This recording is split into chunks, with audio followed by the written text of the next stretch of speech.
Interpellation is a kind of technical term that comes from Althusser in his work on ideology and ideological state apparatuses. And Althusser is interested in two ways that you can get people to perform practices. One is by coercion.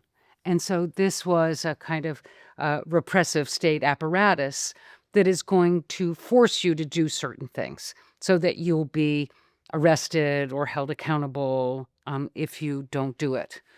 But ideological state apparatuses are ones that you don't need coercion in order to get people to perform them.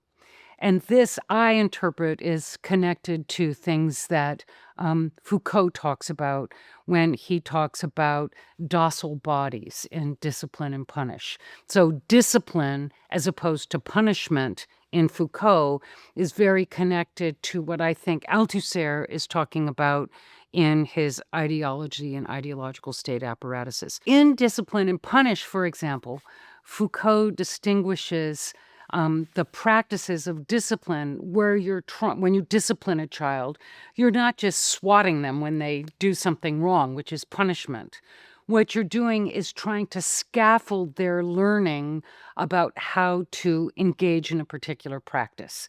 You're scaffolding their learning of piano, for example. And you say, okay, you have to practice piano 30 minutes a day, and then 45 minutes a day, and then an hour a day to develop the self-discipline so that they will come to know that this is what they have to do in order to become a good piano player. And it's not punishment. What you're doing is making these practice periods required of them in order for them to develop certain kinds of skills. So in Althusser and in Foucault, the idea is that we are disciplined as social agents to perform certain tasks and to fulfill certain expectations. And what's crucial about an ideological state apparatus is that we get to the point where we don't need an external coercive force in order to keep us doing it, because we do it to ourselves. So if you have been disciplined properly as a musician, you don't need someone to threaten you with punishment if you don't practice, because you feel like, oh my God, I need to practice. I need to do this. This is something that I am asking myself to do. It's not just that someone from the outside is asking me to do it. So when we start talking about discipline and interpellation and why ideological state apparatuses are so important, is what they're doing is getting that pressure to conform to come from within rather than to come from without, right?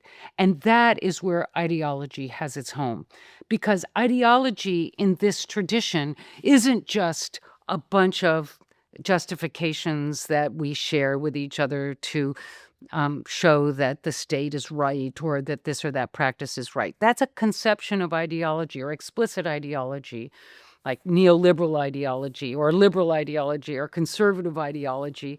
That's a way of thinking about ideology as this explicit discourse.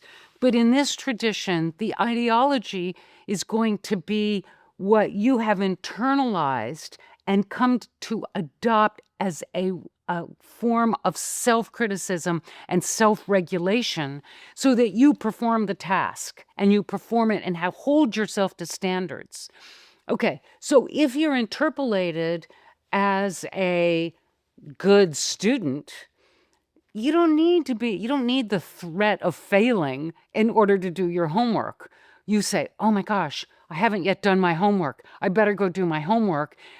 And then you run off and do your homework. Or if you're interpellated as a mom, you don't need to have the threat of someone saying, oh, you better get your kid to school or you're going to be punished or something. No, you think, oh my gosh, I'm a good mom. I'm going to get my kid to school, or I'm going to get my kid to the doctor, et cetera, et cetera.